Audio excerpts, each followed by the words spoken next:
صديق الريشيبيان، عندك وجع في كعب الرجل بيزيد جدا مع الوقفه؟ طب الوجع ده بيزيد اول ما تقوم من النوم بتحس بوجع شديد، ولما بتمشي بتتحرك الوجع بيبدا يقل. طب هو الوجع ده بيبقى ساعات في بطن الرجل وساعات في جناب كعب الرجل. طب الوجع ده بيزيد لما تاكل املاح او لما تقلل شرب الميه، او بيزيد في الصيام مثلا في رمضان. ده مش املاح ومش نقرس خالص، ده وجع نتيجه لالتهاب في الغشاء المبطن للرجل اسمه البلانتر فاشيايتس. ده ممبرين كده موجود في كعب الرجل وفارد في الرجل كلها. لما بيلتهب الغشاء ده بينشف، فبحس كاني دايس على طوبه. الوجع ده طبيعي يزيد مع الصيام ومع الوقفه ومع النوم. لما بتبقى نايم او واقف بيحصل استيزس للدم، الدم قاعد في رجلك، فكل مواد الالتهاب اللي قاعده على الفاشيه دي او على الغشاء ده الجسم مش بيكنسها، مش بينظف مكانها، فدايما هتفضل الوجع موجود. لكن اول لما تتحرك وتجري الدوره الدمويه هيبدا الدم يسحب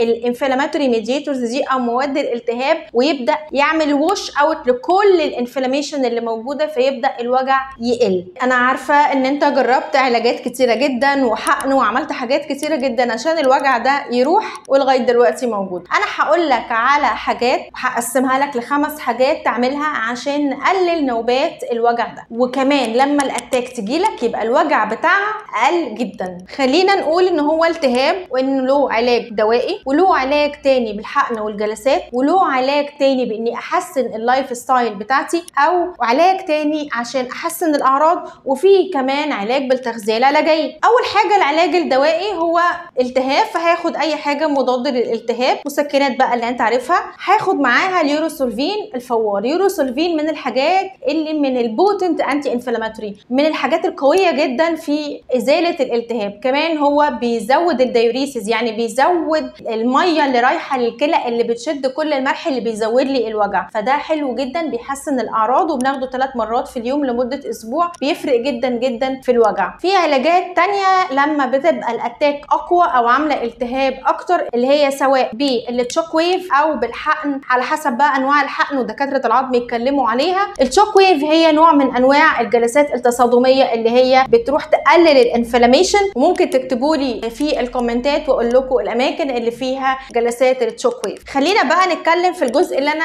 جايه اكلمكم فيه، اللي هو علاج يحسن الاعراض، لايف ستايل، وتغذيه علاجيه. العلاجات اللي بتحسن الاعراض هو اني لما يبقى عندي اكشولي الاتاك، يعني انا دلوقتي رجليا بتوجعني وكعبي بيوجعني، اعمل ايه؟ مش قادره انام، مش عارفه اقف ولا اقعد، رجليا بتوجعني جدا. الى جانب الحاجات المسكنات اللي انا باخدها لسه الوجع موجود، هعمل ايه؟ عندك حلين. ممكن تجيب 2 كروانه صغيرين، واحده هحط فيها ميه سخنه، واحده هحط فيها ميه ساقعه. اول حاجه وهو اني احط رجلي في ميه سخنه وبعدين احطها في ميه ساقعه. فكره الميه الساقعه ان هي بتعمل فازو كونستريكشن، يعني بتقلل كميه الدم اللي رايح للمكان، فايه اللي بيحصل؟ كميه الاكسجين اللي رايحه للمكان بتقل. قله الاكسجين او نقص الاكسجين في مكان هو اكتر حاجه بتخلي الدم يجري على المكان ده عشان يزود له الاكسجين اللي رايح، فبجري الدوره الدمويه في المكان، فبخلي الدم يسحب كل مواد الالتهاب اللي موجوده اللي عامله لي الوجع، فبيقل الوجع. الثانيه هو اني احط ازازه ميه في الفريزر لغايه لما تجمد. لما تجمد هحطها تحت كعب رجلي وافرها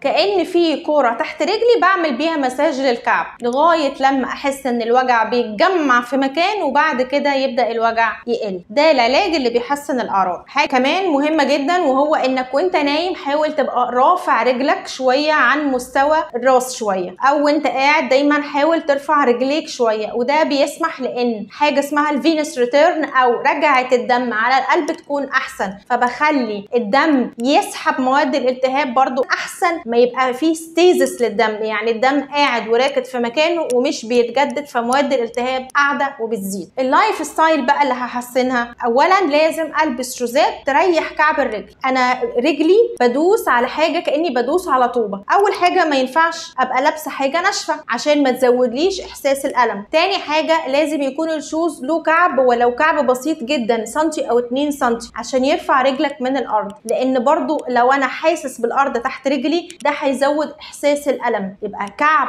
صغير ويكون طري ومرن عشان يقلل الوجع ويقلل الاتاكس. كمان بلاش الشوزات اللي بتكون الحته اللي عند الكعب من الناحيتين او الجدار بتاع الشوز يكون قافل على الرجل من ورا، يعني يكون كعبي مخنوق في الشوز، فده هيزود الالتهاب بتاعه وهيسمع لي وجع في الجناب مش تحت. الجزء بقى الخاص بينا وهو التغذيه العلاجيه. اي التهاب في الجسم لازم بزود معاه الاكل اللي فيه اوميجا 3، لان الاوميجا 3 من الحاجات الانتي انفلاماتوري. يعني هزود زيت الزيتون في الاكل، هزود الطحينه، ممكن احط سمسم على الزبادي، كل ده بيزود لي الاوميجا 3 وبيقلل لي الالتهاب اللي بيحصل في اي حته في الجسم. ممكن كمان اخد لوز ني. عشان دايما اجدد الدوره الدمويه محتاجه ان انا اشرب ميه كتير عشان سيوله الدم تبقى كويسه، وعشان كمان يبقى رجعه الدم على الكلى كويسه. يعني اكتر حاجه بتعمل دايوريسيس او بتخليني ادخل الحمام هو اني اشرب ميه كتير. عشان كده كوبايتين الميه اللي على الصبح بدري وكوبايتين ميه بالليل ده هيخليني ادخل الحمام كتير، فهيسحب لي كميه كبيره من الملح اللي موجود اللي ممكن يزود لي الوجع. وهنفضل طول اليوم نشرب ميه 3 رشفات ميه كل نص ساعه عشان دايما